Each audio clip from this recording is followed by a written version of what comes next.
Minnie Driver is memorializing her co-star Matthew Perry, recalling his ability to lift up the people around him. In an obituary published by The Guardian, the Good Will Hunting actress remembered the late Friends star, whom she acted alongside in a 2003 production of David Mamet's Sexual Perversity in Chicago. He had been in a good place when we were doing the play, but the thing about him was he was like a light, Driver wrote of Perry. He was one of those people who just made other people feel good. Somehow, they don't suck you down into their sadness or their pain, and I know now that his pain was great. Driver also recalled Perry's unique balance of sharp wit and reliable kindness. Matthew was one of the quickest people you would ever come across, ruthlessly funny in the ways he'd react to people, she wrote. He wouldn't let you get away with anything.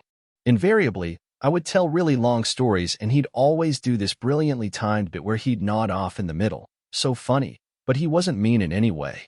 He was the most self-deprecating person and really kind. Anyone who asked him for help, he would help. The actress reflected on Perry's conflicted relationship with his friend's fame as well. Matthew, we mustn't forget, was a very good actor, she wrote. I recently looked at the reviews for our play, and his were all really good, apart from one.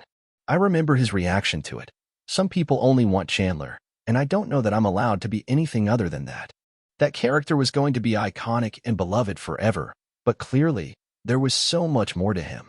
Driver continued, but he knew that Friends was never going to let him go. It was a pretty tight yoke. Part of Matthew's inner struggle was that he was so closely identified with a role that was also beloved to him, one that he was so good at. But it also held him in a specific place, so it felt like a tug of war. I also think if you struggle with addiction and you have this extraordinary, rarefied life where people love you so completely, it's always difficult to come to terms with the possibility of your fallibility. Driver explained that though she found Perry's 2022 memoir Friends, Lovers, and The Big Terrible Thing tough to read, it ultimately served as a positive force in his life. I last saw him on his book tour last year.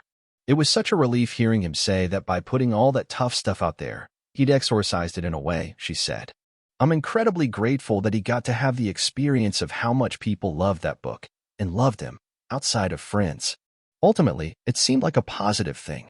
Perry died October 28 at 54 from acute effects of ketamine. His passing inspired an outpouring of tributes from fellow actors and entertainers, including Jennifer Aniston, Courtney Cox, Matt LeBlanc, Lisa Kudrow, David Schwimmer, Julia Roberts, Zac Efron, George Clooney, John Mulaney, Sarah Paulson, and many more.